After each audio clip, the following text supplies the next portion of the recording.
How strong is your unfollow, block, delete, fallback game?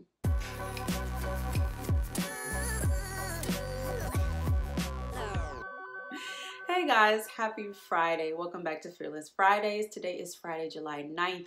This is episode 95 of Fearless Fridays. As always, I welcome you to the show, whether it's your first time watching or you're a return watcher, whether you're watching on YouTube, Facebook, Instagram.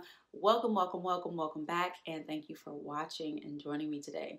So this is what I want to talk to you about today, and this is something that I've been thinking about and mulling over for a long time, and I feel like I'm ready to talk about it. I feel like I say that a lot, but I do think about things for a while before I share them. So this is one of those things. I want to know, how strong is your block, delete, unfollow, fallback, ghost game? All of the phrases, all of the terminology, all of the words that we use to basically dismiss, release, delete someone from our lives. How strong are you at that? How good are you at that? I feel like these days people pride themselves on being very good at unfollowing, at blocking, deleting, dismissing, ghosting, falling back, all of these things. People pride themselves on being very good at that. And, you know, I have a variety of opinions when it comes to that. I think if someone is being blatantly and boldly disrespectful to you, if they're being threatening towards you, if they're toxic, if their position in your life or their presence in your life is toxic in some way, I think it is wise to be able to know how or learn how and when to release someone from your life. I think it's necessary to know when it's time to release someone or let someone go or say goodbye to someone. But I think we have gotten too good at it in some circumstances. I think we've gotten too good at it. And in the past few years, I have seen a lot of people kind of brag about their ability to dismiss someone or delete someone or block someone or whatever. And the reason that they're doing those things, the reason that that person has chosen to dismiss this person from their life is because the person does not see eye to eye with them, you know, when it comes to some religious thing or some political thing or whatever, or the person disagrees with them in some way. Now, again, if someone is being toxic, if someone is being blatantly disrespectful, if someone is being threatening towards you, if someone's presence in your life is just all around negative and it's affecting you, your psychological space or your physical health or whatever, your safety, if it's threatening you in that way, I think it's wise to know how and when to release those people from your life. I think that's very wise to release people who are threatening you in some way or people who are toxic in some way. But I think what concerns me is that people are releasing people who love them from their lives because they disagree with them. And I don't know, y'all might disagree with me, but I think we need to be very careful about that because there is this narrative, this very pervasive narrative that if you love me, you will agree with me. And that's just not true. It's just not true. Loving and agreeing do not necessarily go hand in hand. They are not necessarily always going to be present at the same time. A person can love you. It is 100% possible for a person to love you and still disagree with you. It is 100% possible for a person to love you and still have an opposing opinion. It is 100% possible for a person to love you and to say to you, I can't follow you down that path, or I don't really agree with that, or I have a different thought about that, I have a different feeling or opinion about that, or I have a different belief about that. It is 100% possible for a person to love you and disagree with you. And I think a lot of people have been unfollowing, blocking, deleting, dismissing, releasing, ghosting people because They want agreement, and they expect that love and agreement are going hand in hand. And that's just not always the case. And so I really just want to caution us about that, because like I said before, it's 100% possible for a person to love you and still disagree with you. And if you release everyone, first of all, we have to learn how to disagree and not be disagreeable. We have to learn how to disagree and still be able to look at a person in their eyes, shake their hand, stand next to them, sit across the table from them. Life is not full of people who are going to agree with you. At some point, we have to learn how to coexist with people who just don't agree with us. We have to. We have to learn how to coexist with people who don't see eye to eye with us. We have to learn to coexist with people who have an opposing opinion. We have to learn to coexist, because it's never going to happen that everybody is going to agree on one thing. It's just never going to happen. And so if you're walking through life looking to only be connected to people who see eye to eye with you politically, religiously, if you're looking to only fill your life with people who agree with you all the time, your life is likely going to be very empty. Because even the person who you see eye to eye with 100% of the time is actually 99% of the time.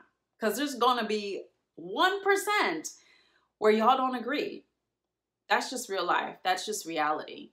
And I think we do ourselves a disservice when we release people from our lives because they disagree with us, because they have an opposing opinion. Now, again, if a person is being toxic, if a person is being threatening, if a person is being damaging, if a person is threatening your life or your livelihood or your physical body or your psychological space, then yeah, you can dismiss those people from your life, or you can limit you can limit the amount of time that you spend in those people's presence.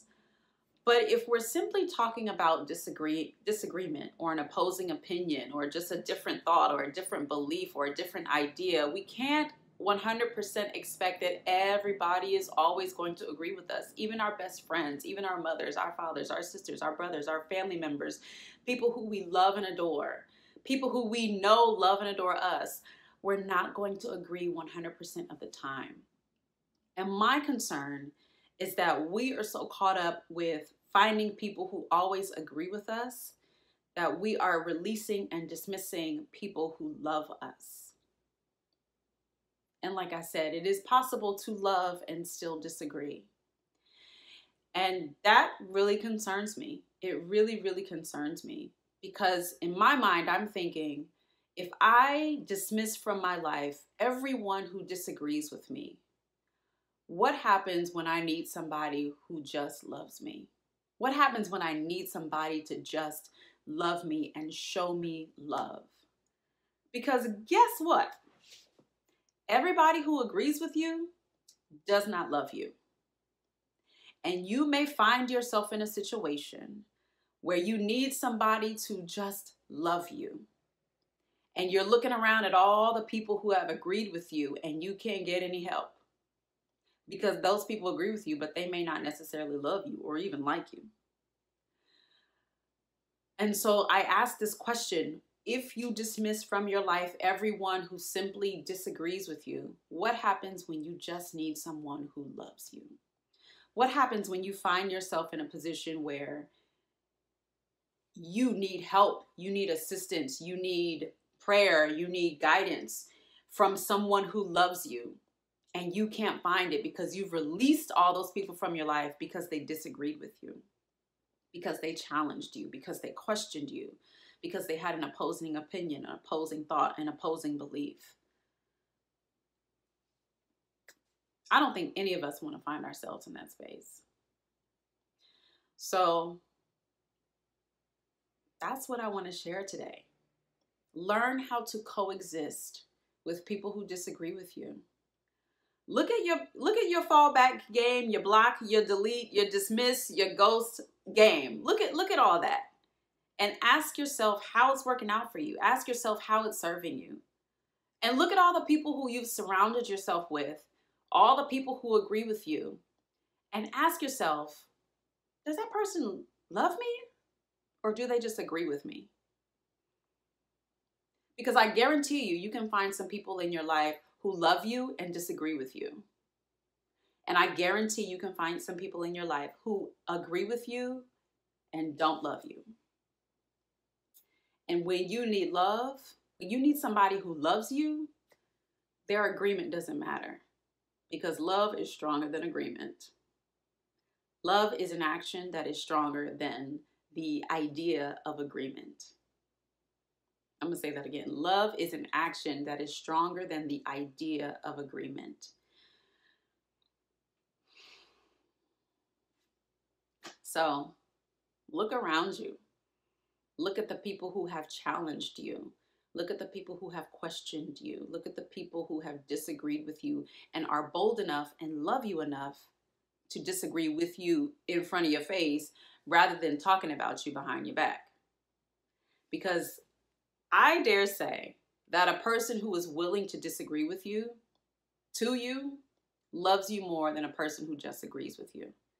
If someone is willing to risk whatever may happen because of disagreement, because they love you, that's stronger than anybody's agreement. It really is.